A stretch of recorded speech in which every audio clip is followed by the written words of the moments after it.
పప్పుచారు చేస్తున్నాను. ముందుగా కందిపప్పు, మసూర్ దాల్ రెండు వేయించాను.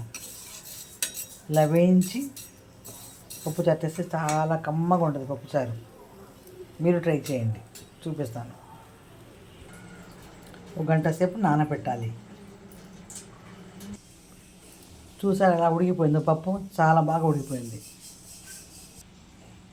చూసారా, మెదిపేసాను. ముందు చింతపండు పులుసు వేస్తున్నాను.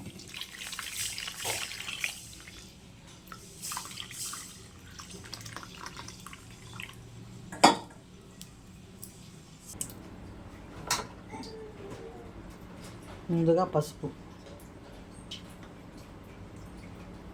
కారం. చూసారా కలర్ ఎలా ఉందో? ఉప్పు వేస్తున్నాను.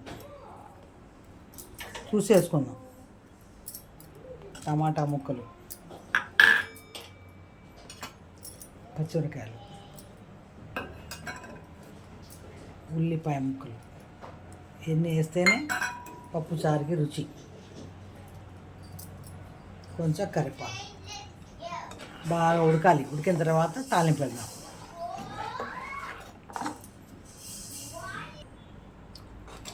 చూసారు ఎంత బాగుంది పప్పుచారు? చాలా రుచిగా ఉంటుంది ఈ పప్పుచారు, కమ్మగా ఉంటుంది. రుచికి ఇంకా డబల్ రుచి. కొంచెం ఇంగువ చాలు.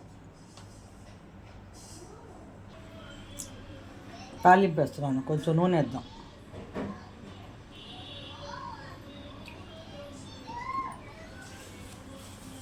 కొంచెం నెయ్యి, ఉల్లిపాయలు, తాలింపు గింజలు,